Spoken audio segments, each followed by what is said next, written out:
Lanjut part 2, 14 ilmuwan muslim yang terlupakan sejarah. Kita bahas 3 lagi. Sebelum kita lanjut ke video, jangan lupa untuk teman-teman, menekankan tombol like dan subscribe. Terima kasih, yuk kita buktikan sejarah dunia. Sejarah membuktikan dunia Islam telah melahirkan banyak ilmuwan hebat di berbagai bidang. Sayangnya para cerdik pandai itu tidak mempatenkan ilmunya. Hal inilah yang menyebabkan banyak orang-orang pintar Islam tidak dikenal dunia layaknya para ilmuwan Eropa dan Barat. Berikut 14 ilmuwan Islam yang terlupakan oleh dunia. 4. Abu Yusuf Yakub Ibnu Ishaq Al-Hindi Al-Kindus Al-Hindi adalah seorang ilmuwan Islam yang mengarang sekitar 270 buku tentang ensiklopedi. Beliau juga ahli matematika, fisika, kedokteran, musik, geografis, filsafat Arab dan Yunani kuno.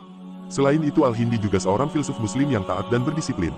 Ilmuwan yang lahir pada tahun 801 ini dikenal sebagai filsuf pertama yang beragama Islam yang mahir berbahasa Yunani selain bahasa ibunda yaitu bahasa Arab. Dalam dunia barat Al-Hindi diberi nama Al-Kindus yang akhirnya banyak membuat orang tidak tahu bahwa beliau adalah muslim. Kelebihan Al-Hindi adalah menghadirkan filsafat Yunani kepada kaum muslimin setelah berhasil mengislamkan pemikiran asing tersebut ke dalam Islam. Dengan pemikiran cemerlangnya, Al-Hindi kemudian dikenal sebagai ilmuwan yang serba bisa meliputi ilmu pengobatan, farmakologi, astrologi, matematika, optik, zoologi, meteorologi, dan gempa bumi. 5. Abdul Hakam Umar bin Abdirrahman bin Ahmad bin Ali Al-Kirmani. Tokoh ilmuwan Islam lainnya adalah Abdul Hakam Umar bin Abdirrahman bin Ahmad bin Ali Al-Kirmani atau yang biasa dipanggil Al-Kirmani. Banyak karyanya dalam bidang geometri dan logika. Ilmuwan ini adalah murid dari Maslama Al-Mairiti, berasal dari Cordoba Al-Andalus pada abad ke-12. Hal ini juga terjadi pada Al-Karmani yang sangat memahami geometri serta jawaban atas pertanyaan tersulit mengenai ilmu tersebut.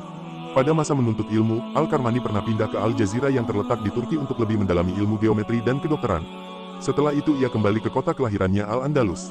Di sana beliau menjalani praktek kedokteran meliputi praktik bedah pasif seperti amputasi dan kauterisasi. 6. Abul Qasim Khalaf Ibn Al-Abbas Az-Zahrawi El-Zawari Az-Zahra Abul Qasim Zahra, Cordoba, Spanyol 936-1013. Pada abad pertengahan Islam pernah memiliki seorang dokter yang pakar dalam bidang kedokteran gigi dan kelahiran anak. Ilmuwan tersebut adalah Abul Qasim Khalaf Ibn Al-Abbas Az-Zahrawi yang lahir di Madinatus Zahra atau yang dikenal barat sebagai Abul Qasim pada tahun 936 dan wafat tahun 1013 Masehi. Semasa hidupnya Abul Qasim meneliti ilmu kedokteran khususnya gigi dan kelahiran anak. Selain itu beliau juga menciptakan penemuan mengenai obat-obatan. Dia juga pernah membuat alat bedah sendiri dengan teknik pengoperasian yang tergolong maju pada saat itu. Dengan keahliannya ini Abul Qasim diangkat. Al-Tasrif berisi berbagai topik mengenai kedokteran, termasuk diantaranya tentang gigi dan kelahiran anak.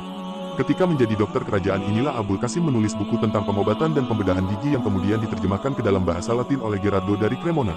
Selama 5 abad lamanya para ilmuwan dari bangsa-bangsa di Eropa menjadikan buku tersebut sebagai sumber utama pengetahuan dalam bidang kedokteran, bedah, dan pengobatan.